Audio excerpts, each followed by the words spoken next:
రమాలా collections ఫిబ్రవరి 7న దిల్సుఖ్ నగర్ లో గొప్ప ప్రారంభం. గ్రాండ్ ఓపెనింగ్ సందర్భంగా ప్రతి ఒక్క బిల్లింగ్ కి ఒక ఆశ్చర్యకరమైన బహుమతి.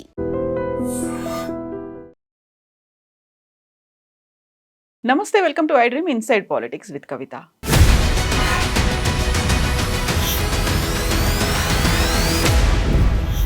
మహాత్మా గాంధీ జాతిపిత. ఆయన దేశం కోసం ప్రాణాలు అర్పించారు, పదవుల్ని కూడా దూరం పెట్టారు. అయితే సీఎం కేసీఆర్ జాతిపిత ఎలా అయ్యారు? పదవుల్ని సంపాదించారు, వేల కోట్ల ఆస్తుల్ని సంపాదించారు. ఆయన్ని జాతిపిత అని మనం ఎలా పిలుస్తాం?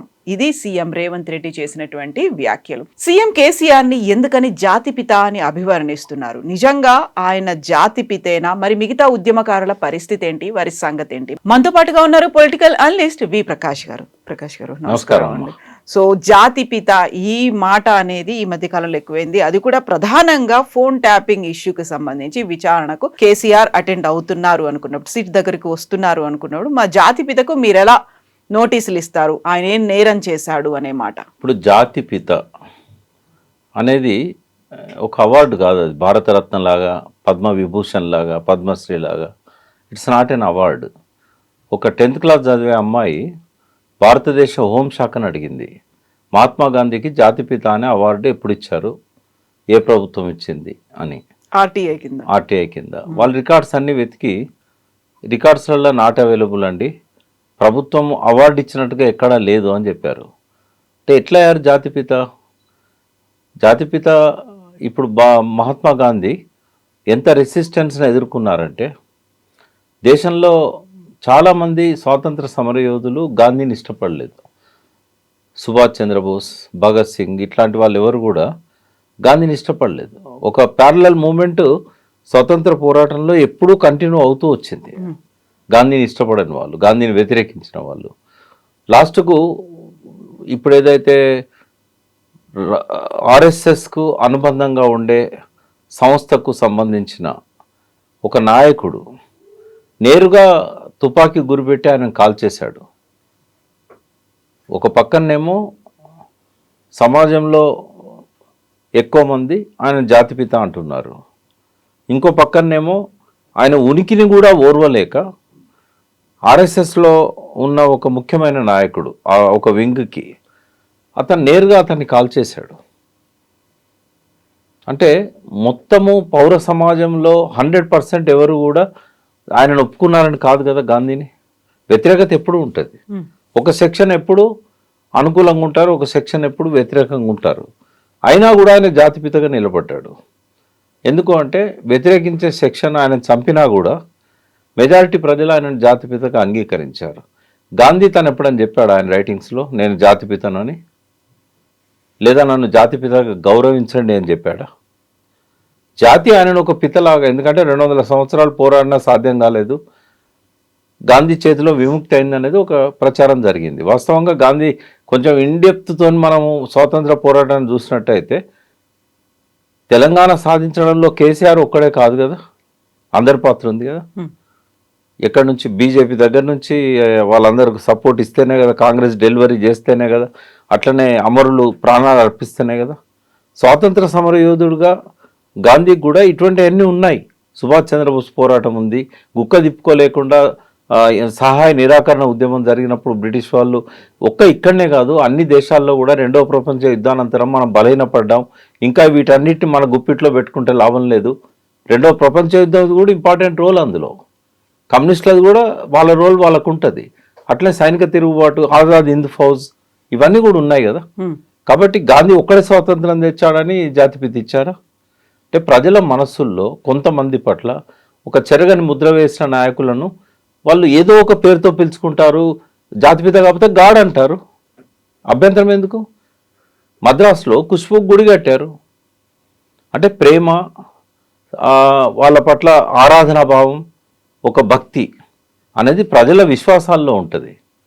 కాబట్టి పిలుచుకున్న వాళ్ళు పిలుచుకుంటారు, తప్పేమున్నది? ఎందుకంటే ఎవరితో గాంధీ ఆయన సారథ్యంలో విముక్తి అయింది. ఇచ్చారెవరు తెచ్చారెవరు పక్కకు పెట్టండి, కేసీఆర్ అనేవాళ్ళు లేకపోతే తెలంగాణ రాకపోయేది. కాబట్టి డెఫినెట్గా ఒక సెక్షన్ ఆఫ్ పీపుల్, ఒక మెజారిటీ సెక్షన్ ఆఫ్ పీపుల్ ఆయనను జాతిపితన్నా లేకుంటే ఇంకొక పేరుతో పిలిచినా కూడా కేసీఆర్ పట్ల ఆ రకమైన ఆరాధనా భావం అనేది ఆ ప్రతి ఒక్కరిలో కూడా ఉంది. ఆయనను వ్యతిరేకించే వాళ్ళు కూడా ఆయనను ఆరాధిస్తారు. ఇప్పుడు ఆయన తీసుకొచ్చారని చెప్పినప్పుడు అందరినీ ఏకం చేసడంలో కీలకమైనటువంటి పాత్ర పోషించింది జేఏసీ. దానికి చైర్మన్గా ఉన్నటువంటి కోదండరామ్ కదా అందరినీ ఒకే ఘాటను తీసుకొచ్చారు, ఒకే వాయిస్ లాగా వినిపించారు, ఉద్యమాన్ని ముందుకు తీసుకెళ్లారు అనేటువంటి ఇప్పుడు ఎట్లుంటుందంటే మీరు అప్పటి జేఏసీ నాయకులలో కొంతమంది ఉన్నారు. జేఏసీ అనేది ఒక తెర మీదకి తెచ్చిన ఒక రూపం. నడిపింది ఎవరమ్మా? ఒక పెద్ద నాయకుని గురించి తెలంగాణ సాయుధ పోరాటంలో నాయకత్వం వహించిన ఒక వ్యక్తిని నేను అడిగా. అంటే ఆ టాప్ లీడర్స్లలో ఒకరు. ఈయన కూడా సాయుధ పోరాటంలో నాది క్రియాశీలక పాత్ర అని అంటాడు. ఆయన రోల్ ఏందని అడిగా. ఆయన చాలా వెటకారంగా, జనరల్గా ఆయన సహజ స్వభావానికి విరుద్ధంగా బండి కింద ఎండలో కుక్క నడుచుకుంటూ పోతూ ఉంటుంది, ఇది నేనే బండి నడుపుతున్నా అనుకుంటుంది అని అన్నాడు. అంటే కొన్ని సంఘాలకు, కొంతమంది వ్యక్తులకు ఆ ఉపమానం వర్తిస్తుంది. అది అప్లై చేసుకుంటే జేఏసీ చేసుకొనియండి. బట్ జేఏసీ సృష్టికర్త, కర్మ, క్రియ, ఆర్థికంగా దాన్ని ఆసరాగా ఉన్నది, దానికి కావాల్సిన జన సమీకరణ చేసింది, దానికి కావాల్సిన అన్ని రకాలుగా జవసత్వాలు ఇచ్చింది కేసీఆర్. ఎవరిని కాదంటారో రమ్మనండి డిస్కషన్కి, ముఖాముఖి తెలుసుకుందాం. జేఏసీ ఉందా వెనకాల? ఆయన లేకపోతే జేఏసీ ఉందా? కోదండరామ్ అంటే గౌరవం ఉంది, కానీ కోదండరామ్ పాత్ర అంతవరకే. ముందు నడిపించడానికి ఆయన ఉన్నాడు. ఒక స్టేజ్లో ఆయన దించే స్వామిగౌడ్ని పెట్టడానికి కూడా ప్రయత్నం జరిగింది. ఎందుకంటే ఒక మాస్టర్ గారి లాగా పాఠాలు అప్పచెప్తున్నాడు తప్ప క్రియాశీలకంగా ఉండలేడు. తర్వాత వెనకాల ఎవరు చేద్దామనుకున్నారు? అవన్నీ బయటకు వచ్చిన విషయాలు మనం చెప్పేది రహస్యం కాదు. అందరూ అనుకున్నారు జేఏసీలో. ఇప్పుడు ఆయన ఏంటంటే ఆయన ఒక డిఫరెంట్ లీడర్. యాక్చువల్గా నేను లీడర్గా కోదండరామ్ని ఎన్నడూ ఒప్పుకోను. Is not a leader. ఆయన ఒక ప్రొఫెసర్. ఆ పరిధిలోనే ఆయన ఆలోచనలు, ఆ పరిధిలోనే ఆయన అన్నీ ఉంటాయి. కోదండలో కనుక ఒక నిజమైన లీడర్ ఉంటే ఇవాళ రేవంత్ రెడ్డి కాదు ముఖ్యమంత్రి, కోదండ ముఖ్యమంత్రి. నిజంగానే జేఏసీ మొత్తాన్ని తన ఒంటి చేత్తో నడిపించాడనే నమ్మకము కార్యకర్తల్లో, ఆయన వెనక ఫాలో అయిన వాళ్ళల్లో ఉంటే ఏ ఒక్కరు ఆయన వదిలిపెట్టేవాళ్ళు కాదు. ఆయన లీడర్ కావచ్చేమో, పొలిటీషియన్ కాకపోవచ్చు కదా. లీడరే అయ్యి ఉంటారు, పొలిటీషియన్ కాదేమో. అందరినీ కలిపి లీడ్ చేసి ముందుకెళ్లారు. ఇప్పుడు మీరు చెప్పినటువంటి ఆ కథ, ఒక సామెత ఏదైతే ఉందో అది చాలా హార్ష్గా ఉంది, హార్డ్గా ఉంది. అంటే ఉపమానాలు ఇట్లుంటాయని చెప్పాను. కొంతమంది ఇట్లా చెప్పుకుంటా ఉంటారని చెప్పాను. కోదండరామ్ చెప్పుకోలేదు కదా. గౌరవప్రదమైన వ్యక్తిగా, గౌరవప్రదమైన స్థానంలో ఉండి ఆనాటి చారిత్రక బాధ్యతను తూచా తప్పకుండా నిర్వహించిండు. ఆయన ఆ విషయంలో ఎవరికి ఎటువంటి అభ్యంతరం ఉండాల్సిన అవసరం లేదు. కోదండరామ్ గారి అనుచరుల ఆలోచనలలో చాలా మార్పు వచ్చింది. ఆయన మీద ఒత్తిడి వస్తున్నది. ఆయనను ఎన్నోసార్లు మీడియాలో అడుగుతున్నారు. ఆయన అమ్ముడుపోయే మనిషి కాదు. కోదండరామ్ అనేవాడికి ఒక గౌరవం ఉంది, ఆయనకు ఒక వ్యక్తిత్వం ఉంది. ఆయన పోలీసు నిర్బంధంలో పౌర హక్కుల నేత అని అన్నవాడిని కాల్చి చంపుతున్న రోజుల్లో కూడా వాళ్ళ ఇంటిని చిరునామాగా పెట్టాడు. ఆయన లోపల ఎటువంటి మేము అనుమానించాల్సిన అంశాలు కూడా లేవు. నేను చెప్పాను కదా. బట్ ఏంటంటే కోదండరామ్ ఎక్కడ జారిపోతాడో, కోదండరామ్ ఎక్కడ వ్యతిరేకమవుతాడో, కోదండరామ్ని ఎట్లా ప్లీజ్ చేయాలి, పొగడతలతో ముంచితే కోదండరామ్ పొంగిపోయి తన వెంట ఉంటాడని నేనైతే అనుకోను. ఆయనకు ఒక రోడ్ మ్యాప్ ఉంటుంది, ఆయనకు ఒక ఇండివిజువాలిటీ ఉంటుంది. ఇవాళ కోదండరామ్ను తన దిక్కు ఉంచుకోవాలనే తపనతోని ఈ కోణంలో ఈ డిస్కషన్ అంతా రేవంత్ రెడ్డి తీసుకొచ్చాడు. కోదండరామ్ను ఆకాశానికి ఎత్తాడు. కోదండరామ్ మీద ఖచ్చితంగా గౌరవం మాకు ఎప్పటికి ఉంటుంది. ఆయన చారిత్రక పాత్ర మీద కూడా మాకేమీ డౌట్ లేదు. కేసీఆర్ గారికి ఆయన కొన్ని మనస్పర్ధలు వచ్చి ఉంటే రావచ్చు ఆ టైంలో. బట్ కేసీఆర్ గారు ఏమీ వదిలిపెట్టలేదు కోదండరామ్ గారు లాస్ట్ చివరి నిమిషం వరకు. వాళ్ళిద్దరి మధ్య విభేదాలు ఉన్నా కూడా కంటిన్యూ చేశాడు. ఒక స్టేజ్లో ఆయన బదులు స్వామిగౌడ్ను ముందు పెడదామనే ఆలోచన కొందరు చేసినా కూడా అది సత్ఫలితాలను ఇవ్వలేదు. అది ఆ స్టేజ్ దాకా రాలేదు. But at the same time JAC Kodandaram మాత్రమే ఈ సర్వ సైన్యాన్ని నడిపించారు అని రేవంత్ రెడ్డి ఏదైతే అన్నాడో అది కాదు. ఆనాడు జేఏసీ అంటే టీఆర్ఎస్, బీజేపీ కొంత ఉన్నా కూడా సర్వ సైన్యాన్ని నడిపించడానికి అన్ని జవసత్వాలు ఇచ్చింది కేసీఆర్. కాదని ఎవరు అంటారో నా ముందు కూర్చోబెట్టాడు. ఎందుకంటే క్షుణ్ణంగా దాని గురించి నాకు తెలుసు. ఆనాడున్న నాయకులు మల్లేపల్లి లక్ష్మయ్య, స్వామి గౌడ్, దేవి ప్రసాద్, పిట్టల్ రవీందర్, శ్రీనివాస్ గౌడ్, వీళ్ళని ఎవరినైనా కూర్చోబెట్టండి. అందరు ఈ పార్టీల్లో లేరు కదా, పిలిచి కూర్చోబెట్టండి. నేను అన్నదాన్ని ఎవరైనా కాదు అని అంటే మళ్ళీ ఇంకోసారి నేను మీడియా ముందుకు రాను. కోదండరామ్ కూడా అడగండి మీరు పర్సనల్గా. మీరే అంత నడిపించారా? మీ వెనకాల కేసీఆర్ గారు బీఆర్ఎస్ టీఆర్ఎస్ పాత్ర ఉందా అని అడగండి, చెప్తారు. ఆయన ఆ రకంగా చెప్పే మనిషి కాదు. తనకే అంత ఖ్యాతి రావాలి అని చెప్పి ఆ వ్యక్తిత్వం డిఫరెంట్ వ్యక్తిత్వం కోదండరాం సార్ది. ఏదో ఇప్పుడు ఆయన బలపరిచాడు కాబట్టి, కొంతకాలం అంటి పెట్టుకోవాలి కాబట్టి ఆయనతో ఉన్నాడు. నిన్న మీరు రేవంత్ మాట్లాడేటప్పుడు కోదండరాం అరెస్ట్కి సంబంధించి పోలీసులు వాళ్ళంతటా వాళ్ళుగా ఒక డెసిషన్ తీసుకోరు, సీఎం కేసీఆర్ అప్పుడు ఉన్నటువంటి కేసీఆర్ చెప్పకుండా ఈ పని జరగదు అనేది.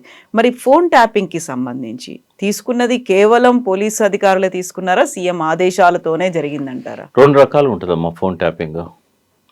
ప్రతి గవర్నమెంట్ ఈ ప్రపంచంలో చిన్న చిన్న ఐలాండ్ కంట్రీస్ కూడా ఉంటాయి. జమైకా 235 కంట్రీస్ ఉన్నాయి. ఏ కంట్రీలనైనా ఫోన్ ట్యాపింగ్ ఉంటుంది. అది 2 రకాలు ఉంటుంది. ఒకటి వాళ్ళ అవసరాల మేరకు, రెండవది అపోజిషన్ లీడర్లను తొక్కేయడానికి. ఇక్కడ మనకున్న ఆధారాల ప్రకారంగా, సాక్ష్యాధారాలు ఏదైతే హోమ్ డిపార్ట్మెంట్ సేకరించిందో ఇప్పుడు సిట్ ముందు ఉన్నాయో వాటి ప్రకారంగా వాళ్ళు ప్రూవ్ చేయగలిగేది ఏంటంటే హోమ్ సెక్రటరీ ఏదైతే పర్మిషన్ ఇచ్చిన లిస్ట్ ఉందో ఆ లిస్ట్ వరకు మాత్రమే. ఇంకా మిగిలిన ఏ రకమైన ఫోన్ ట్యాపింగ్ల మీద కూడా ఆధారాలు లేవు. సరే జరుగుతుండొచ్చు, బట్ ప్రూవ్ అయినప్పుడు కదా. ఎవరు ప్రూవ్ అయితే ఎవరు దోషులు అవుతారమ్మా? ఇప్పుడు ఆల్రెడీ పోలీసులు అయితే అరెస్ట్ అయి ఉన్నారు. ఆ గతంలో పనిచేసినటువంటి అధికారులందరూ వాళ్ళు ఆధీనంలోనే ఉన్నారు, జైల్లోనే ఉన్నారు. ఆ తర్వాత సిట్ కోసం ఎంక్వైరీకి రావాల్సింది అప్పటి మంత్రివర్గంలో ఇప్పటికీ 2 మంత్రులు వచ్చారు. ఆ తర్వాత సో వాళ్ళ మీదే కదా ఇప్పుడు వచ్చినటువంటి ఆరోపణలన్నీ కూడా వాళ్ళే చేశారు. వాళ్ళకి ఇచ్చింది 160 సిఆర్పిసి 160 నోటీస్. అసలు మరి ఛార్జ్ షీట్ వేసినాక 6గురిని జైల్లో పెట్టినాక ఎంక్వైరీ ఎందుకు అంటే ఇలా 2 రకాల ఎంక్వైరీస్ ఉన్నాయి. మొదటి ఎంక్వైరీ ఏంటంటే అది ఫోన్ ట్యాపింగ్, ఆ ఫోన్కి సంబంధించిన నంబర్స్, ఎంతసేపు మాట్లాడారు, ఏ టవర్ నుంచి మాట్లాడారు, ఎవరెవరితో మాట్లాడారు, అది ఓన్లీ టెలిఫోన్కి సంబంధించింది. ఇదేమో డిజిటల్కి సంబంధించింది. ఇప్పుడు ఐపీడిఆర్, ఇంటర్నెట్ ప్రోటోకాల్ డేటా, దానికి సంబంధించి రికార్డ్స్ ఐపీడిఆర్. అయితే ఫస్ట్ దానిలోనేమో ఓన్లీ ఫోన్ల వరకే. అలా వాళ్ళకు దొరికిన ఆధారాలు అవన్నీ తీసుకున్నారు. ఆ రోజుల్లో 2024 మార్చి నుంచి జూలై ఆగస్ట్ దాకా విచారణ జరిగింది. అప్పుడు ప్రభాకర్ రావు గారు దేశంలో లేరు కాబట్టి 6గురిట్లో ఆయన ఒక్కడిని తప్ప 5గురిని విచారించారు. 5గురిని జైల్లో పెట్టారు. 5గురిలో ఒక్కరు తప్ప అందరూ డిపార్ట్మెంట్ వాళ్ళే. శ్రవణ్ కుమార్ అంటే ఆయన, ఒక ఆయనే మీడియా పర్సన్ ఎవరో ఉన్నారు, మిగతా అందరు కూడా దానిలో ఉన్న వాళ్ళే. ప్రభాకర్ రావు వచ్చినాక ఆయన కూడా అరెస్ట్ చేశారు, విచారణ అయింది అన్నీ. ఇప్పుడు అయింది ఏంటంటే ఇంటర్నెట్ బేస్డ్ రికార్డ్స్ అన్నట్టు. ఆ ఇంటర్నెట్ బేస్డ్ రికార్డ్స్ ఆధారంగా చేసినప్పుడు ఐపీ కోడ్ ఇవన్నీ ఉంటాయి, దానిలో వచ్చిన ఆధారాలు ఇవన్నీ కూడా తీసుకుంటారు. అయితే క్రాస్ చెక్ చేసుకోవడానికి వాళ్ళకు దొరికిన ఆధారాలు కరెక్టా కాదా, ఆధారాలు చెక్ చేసుకోవడం. మీరు సీఎంగా ఉన్నారు కాబట్టి మీకేమన్నా తెలుసా, మీరేమన్నా చెప్పారా, ఇది మీ కేసీఆర్ గారు 4 గోడల మధ్యలో వాళ్ళకి ఏం సమాధానం చెప్పిండో మనం ఊహించలేనంత వెర్రివాళ్ళం అమాయకులం కాదు కదా. ఆయన బహిరంగంగానే చెప్పాడు కదా ప్రెస్ మీట్లో, లాస్ట్ ఎలక్షన్స్ ముందు, ఎంపీ ఎలక్షన్ల ముందు ప్రెస్ మీట్లో ఓపెన్గానే చెప్పాడు కదా తెలంగాణ భవన్లో, ముఖ్యమంత్రికి ఏం సంబంధం ఉంటుంది అని చెప్పాడు. అదే చెప్తాడు, ఇంకేం చెప్తాడు. రెండవది ఆయనను ఎంక్వైరీ చేస్తా అన్నది దేనికోసం, 160 సిఆర్పిసి, అది విట్నెస్, అది సాక్షుల కిందగా వస్తుంది. అది అరెస్ట్ చేయడం ఎట్లా సాధ్యమైతే సాక్షిని. రెండవది కేసీఆర్ రానన్నాడా, ఎంక్వైరీకి రానన్నాడా కేసీఆర్? ఆయన చట్టంలో ఉన్నది చెప్పాడు. 65 ఏళ్ళ పైబడ్డ వ్యక్తులు ఎక్కడుంటే అక్కడ పోయి చేయాలని చెప్పారు. తర్వాత ఆ 160లో ఏమని ఉంటుందంటే సిఆర్పిసి 160లో ఆ లోకల్ జ్యూరిడిక్షన్లో ఉన్న పోలీస్ అధికారులు పోయి చేయాలి. అంటే ఆయన ఉన్నది ఎర్రవెల్లి, అసెంబ్లీలో అడ్రస్ అదే ఉంది, ఆయన ఇల్లు అది. నేను చాలాసార్లు మీ మీడియాలో చెప్పాను, ఫామ్ హౌస్ అనొద్దు, ఆయన హౌస్లో ఫామ్ ఉంది అని. ఆయన ఇల్లు అది. నందినగర్లో ఉండటానికి ప్రతిపక్ష నాయకునిగా కానీ ముఖ్యమంత్రిగా కానీ పోలీస్ పర్మిట్ చేయరు ఆయనను, ఎందుకంటే విపరీతమైన ట్రాఫిక్ రద్దీ, చుట్టుపక్కల ఇళ్ళలో డిస్టర్బెన్స్. కాబట్టి ఆయనకు ఉన్న ఇల్లుకి అక్కడనే ఉన్నది. మరి ఏం చేద్దాం, ఆయన ఎక్కడ కట్టుకోలేదు కదా. అయితే ఇక్కడ 2 విషయాలు చెప్తాను నేను. కేసీఆర్ తన జాతిపిత అని ఎన్నడూ చెప్పుకోలేదు, తన పార్టీకి ఆదేశాలు ఇవ్వలేదు జాతిపితగా నన్ను చెప్పమని చెప్పి. ఒకవేళ అట్లా ఆయనకు ఆ మనసులో అది ఉంటే ఫస్ట్ నన్నే అడిగేవాడు, నన్ను జాతిపితగా ప్రొజెక్ట్ చేయాలని. జయశంకర్ సార్ను ఆయన తెలంగాణ భవన్లో ఆయన చనిపోయిన రోజు ఆ స్టార్టింగ్లో ఒక పెద్ద ఫ్లెక్సీ పెట్టారు. ఇప్పుడు కూడా మీకు విజువల్స్ దొరుకుతాయి. తెలంగాణ జాతి పిత అని చెప్పేసి జయశంకర్ సార్ను అక్కడ జాతి పిత అన్నారు. కేసీఆర్ గారు అక్కడే ఉన్నారు, ఆడికొచ్చాడు, అక్కడ స్లోగన్లలో ఉన్నాడు. ఎప్పుడు ఆయన జయశంకర్ సార్ను జాతిపిత అనొద్దని చెప్పలేదు, తనను విలువమని చెప్పలేదు. అతి ఉత్సాహవంతులైన కొంతమంది ఆయన చుట్టూ ఉన్న వాళ్ళే కావచ్చు, ఎక్కువ మార్కులు కొట్టడానికో లేకుంటే మెహర్బానీ కోసమో ఆయన మెప్పు కోసమో కొంతమంది ప్రచారం చేశారు. నెల్సన్ మండేలాతో పోల్చారు, మహాత్మా గాంధీతో పోల్చారు. బట్ ఏది ఏమైనా ఆయన నెల్సన్ మండేలకు తక్కువ కాదు, ఆయన మహాత్మా గాంధీకి కూడా తక్కువ కాదు. దేనిలో? ఆ పోరాటాన్ని నడపడంలో కానీ, శాంతియుతంగా దాన్ని సక్సెస్ చేయడంలో కానీ. నేను చాలా గర్వంగా చెప్పాను, ఇప్పటికీ ఆయన మెమోరియల్ అన్నీ ఉన్నాయి. అడిగి పోయినప్పుడు ఆయన మనవరాలు ఇలా గాంధీ కలిసింది 2 సార్లు. ఆమె సౌత్ ఆఫ్రికాలో నెల్సన్ మండేలా పార్టీ నుంచి ఎంపీగా పనిచేశారు ఆమె. నేను గర్వంగా చెప్పాను, గాంధీ అండ్ లైన్స్లో గాంధీ చనిపోయిన తర్వాత 70 ఏళ్ళకి ఒక నాయకుడు అదే పద్ధతిలో ఉద్యమాన్ని నడిపి సక్సెస్ అయ్యాడు అని అంటే నా అభినందనలు తెలపండి అని చెప్పింది. అంటే నెల్సన్ మండేలా లాగా గాంధీ లాగా శాంతియుత పొందాన్ని ఎన్నుకున్నాడు కాబట్టి వాళ్ళతో పోలుస్తాం. బట్ వ్యక్తిగత విషయాల్లోకి వచ్చినప్పుడు ఆ ఆరోపణలు, ఆ ముద్రలు ఆయన మీద పడ్డాయి. ముద్రలు ఉన్నాయి, ఆయన మీద పడ్డాయి. కుటుంబ సభ్యుల్లో కూడా కొంతమంది ప్రవర్తన వల్ల ఆయనకు ఆ చెడ్డ పేరు అనేది కొంత ఆపాదించడం జరుగుతూ ఉన్నది. ఎవ్వరూ కూడా ఏ నోటిఫికేషను ఆఫీషియల్గా ఇవ్వలేదు జాతిపిత కేసీఆర్ అని. ఎన్నడూ ఆయన స్పీచ్లో ఇండైరెక్ట్గా కానీ డైరెక్ట్గా కానీ, ఇంట్లో కానీ, పార్టీ ఆఫీస్లో కానీ, క్లోజ్డ్ సర్క్యూట్లో కానీ ఎక్కడ ఆయన చెప్పలేదు. జాతిపిత అనేవారు తెలంగాణకి ఇప్పటివరకు ఎవరైతే బాగా ప్రజల కోసం పనిచేశారో వాళ్ళల్లో నుంచి మనం ఎంచుకోవాల్సి వస్తుంది. మేమేమనుకున్నాం, నిస్వార్థంగా పనిచేశారు ఇద్దరు, జయశంకర్ అండ్ కాళోజీ. పదవులను ఎప్పుడూ ఆశించలేదు వాళ్ళు. వాళ్ళకు లక్ష్యంగా ఉద్యమ ఆకాంక్షలు, ప్రజల కోరికలు తప్ప వేరే లక్ష్యాలు కూడా వాళ్ళకు లేవు. కాబట్టి ఆ ఇద్దరిలోనే మనము ఆ జాతిపితను చూసుకోవాలని అనుకున్నాం. జయశంకర్ సార్ను తెలంగాణ సమాజం ఎక్కడైనా జాతిపితగా గౌరవిస్తుంది. కేసీఆర్ గారు కూడా ఎన్నడూ దాన్ని కాదనలేదు. కాబట్టి తెలంగాణ జాతిపితగా మనం ఆ గౌరవాన్ని జయశంకర్ సార్కి ఇవ్వాలి. ఎందుకంటే తరతరాలుగా బానిసత్వంలో మగ్గిపోతున్న తెలంగాణ సమాజానికి ఒక నినాదం ఇచ్చి, ఆ నినాదాన్ని కాపాడి, దాన్ని చివరి దాకా ఆయన ఆఖరి శ్వాస దాకా ఒక నాయకత్వాన్ని తయారు చేసి దానికి బాసడగా ఉండి ఆయన నిలబడ్డాడు. మరి అట్లాంటి జయశంకర్ సార్ను వ్యతిరేకించే సెక్షన్ లేదా అంటే చాలా ఉంది. బట్ ఎవరినో ఒకరిని అనుకున్నప్పుడు ఆ క్రెడిబిలిటీ ఖచ్చితంగా జయశంకర్ సార్కి ఇస్తాం. అట్లని కాలేజీని తక్కువ చేయడం కాదు. కేసీఆర్ విషయానికి వచ్చినప్పుడు పోరాటాన్ని నడపడంలో గాంధీ కంటే తక్కువేం కాదు ఆయన. ఎప్పుడు అవసరమైతే అప్పుడు వెనుకో తగ్గాల్సిన కాడ వెనుకో తగ్గాడు. ఎందుకు జేఏసీని పెట్టాల్సి వచ్చింది? అంత సమర్థవంతమైన నాయకుడు తెలంగాణ కోసమా, తన కోసమా? ఇంకో నాయకుడిని ముందుకు ఎందుకు ప్రాజెక్ట్ చేశాడు అంటే అన్ని సెక్షన్లను కలుపుకు రావాలని చెప్పేసి. ఫోన్ ట్యాపింగ్ గురించి మళ్ళీ మనం మాట్లాడుకుంటే, కోదండరామ్ రెడ్డి ఆయన ఇంటి మీదకి పోలీసులు వెళ్ళి అరెస్ట్ చేసి తీసుకొచ్చారు, తలుపులు బద్దలు కొట్టారు అనుకున్నప్పుడు పోలీసులు ఆ డిసిషన్ తీసుకోలేరు. బట్ ఫోన్ ట్యాపింగ్ మాత్రం పోలీసులు మీరు యాజ్ ఏ అడ్వకేట్గా ఇది పోలీసులకు ఉన్నటువంటి అధికారాలు ఏంటి, వాళ్ళు ఏం చేయొచ్చు ఏం చేయకూడదు అనుకున్నప్పుడు 2 క్లాసిక్ ఎగ్జాంపుల్స్ అయితే కనిపిస్తున్నాయి కదా. సో ఇక్కడేమో ఫోన్ ట్యాపింగ్ ఏమో పోలీసులే చేస్తారు, ఈ అరెస్ట్ ఏమో పోలీసులు చేయలేదు, వాళ్ళతో చేయించారు. ఇప్పుడు ఎట్లుంటుందండి, తలుపు వలగొట్టారు కాబట్టి అది ఖచ్చితంగా మనం గెస్ చేయగలుగుతాం. అసలు ఏ ఫోన్ ట్యాప్ చేశారు, ఏ ఫోన్ ట్యాప్ చేయలేదు.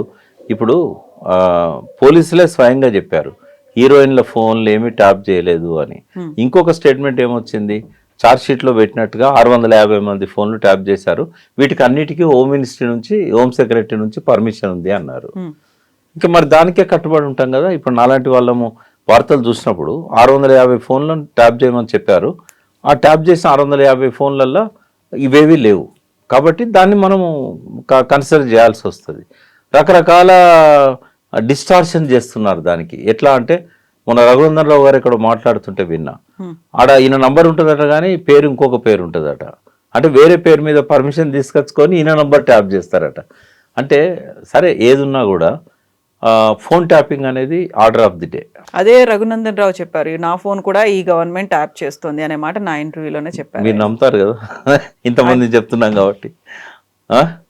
నేనేమంటున్నా, దొరికితే దొంగ, ఆధారాలు దొరికితే ఆ ఆధారాలు నిరూపిస్తే శిక్ష పడుతుంది. ఎలక్షన్స్ గురించి మాట్లాడుకున్నప్పుడు చాలా వరకు డైవర్షన్ పాలిటిక్స్ అనే మాట బీఆర్ఎస్ లీడర్లు చెప్తున్నారు. ఫోన్ ట్యాపింగ్ కూడా అందులో భాగంగానే వచ్చిందని. ఇప్పుడు మీరు అంటున్నారు ఎలక్షన్స్కి చాలా తక్కువ టైం ఉంది, వాళ్ళందరినీ ఇక్కడ ఎంగేజ్ చేశారు.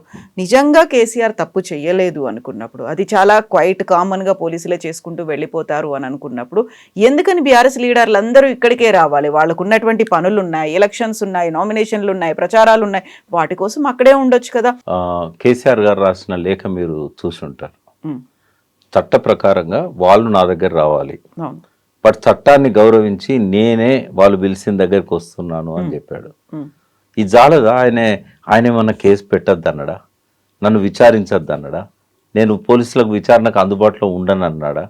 ఎందుకు అన్ని అభూత కల్పనల అపవాదులు ఆయన మీద వేయాలి? ఆయన అభయపడుతున్నది కేసీఆర్. అడిగేవాడు లేడు కదా అని చెప్పి ఇష్టం వచ్చినట్టుగా.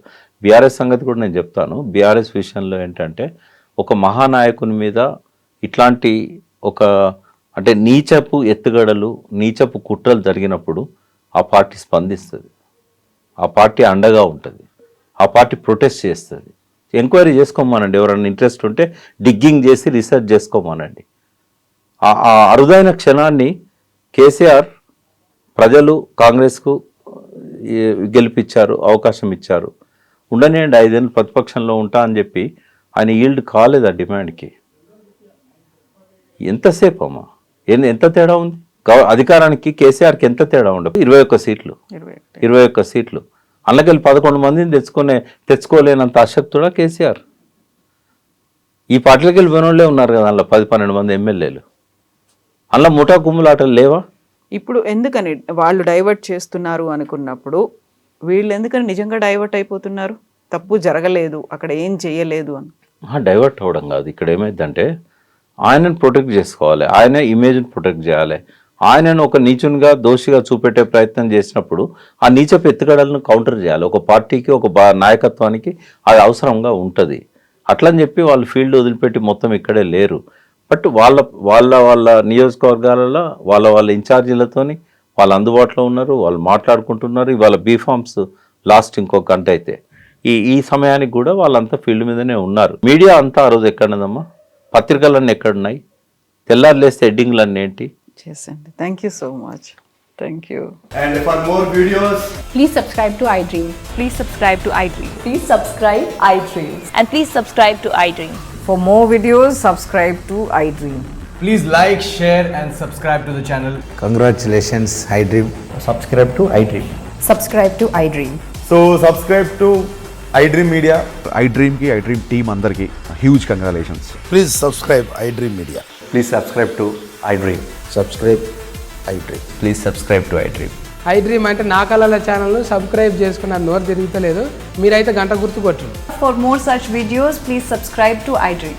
Subscribe to iDream. Please subscribe to iDream. Please subscribe iDream Media. Please do subscribe to iDream. Please subscribe to iDream Media. For best entertainment and information, please subscribe iDream. And don't forget to subscribe to iDream.